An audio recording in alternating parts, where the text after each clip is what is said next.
मिटकरींच्या गाडीवरच्या हल्ल्या प्रकरणातील आरोपी जय मालोकारचा हृदयविकाराच्या झटक्याने मृत्यू झालाय। मिटकरींच्या गाडीवर हल्ला केल्यानंतर जय मालोकारला अस्वस्थ वाटू लागलं आणि त्यानंतर त्याला अकोल्यातल्या खासगी रुग्णालयात दाखल करण्यात आलं होतं, पण उपचारादरम्यान त्याचा मृत्यू झाला। मात्र जय मालोकारच्या मृत्यूला राष्ट्रवादीचे कार्यकर्ते जबाबदार आहेत असा आरोप त्याच्या नातेवाईकांनी केलाय। शासकीय विश्रामगृहात झालेल्या धक्काबुक्कीमुळे जयचा मृत्यू झाला। दोषींवर कठोर कारवाई करा अशी मागणी नातेवाईक करतात।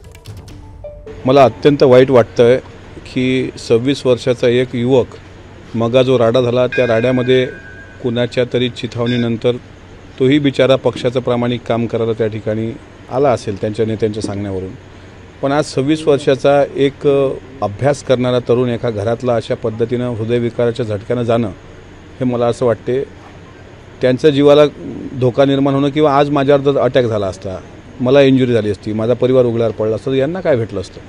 त्याच्यामुळे राजकारणाचा असा वापर चुकीचा आहे। माझी तर त्यांच्या पक्षप्रमुखाला विनंती आहे की त्यांनी स्वतः मुंबई सोडून इथे यावं। सर्वसामान्य कार्यकर्त्यांचा जीव जाईपर्यंत जर तुमचं राजकारण असेल तर हे कुठलं राजकारण आलं।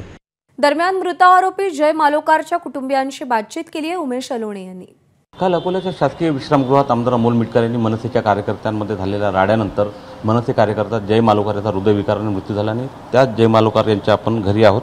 अकोल्याच्या उमरी भागातील हे त्यांचं घर आहे।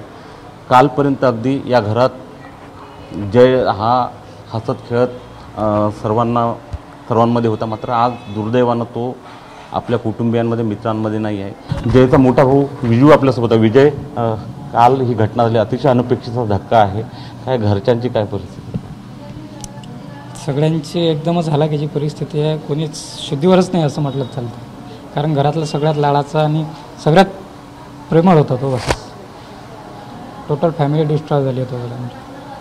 शेवटचं बोलणं कधी झालं त्याच्याशी? काल कधी भेटलं शेवट? काल फोनवर शेवटचं बोलणं झालं होतं हॉस्पिटलमध्ये भरती करायच्या आधी, पण त्यांना फोनवरती सांगितलं नाही काय झालं काय नाही झालं। नंतर फोन डायरेक्ट हॉस्पिटलमधनं आला की इथे भरती केलं आहे।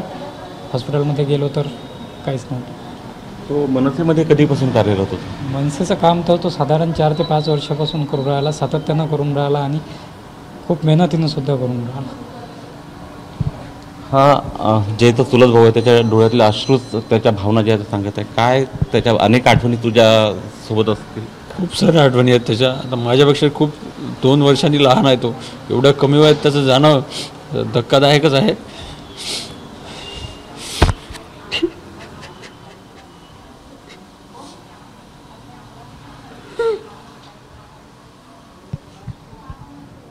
कॅमेरामन अमोल देशमुखचा उमेश अलोणे, एबीपी माझा, अकोला। एबीपी माझा, उघडा डोळे बघा नीट।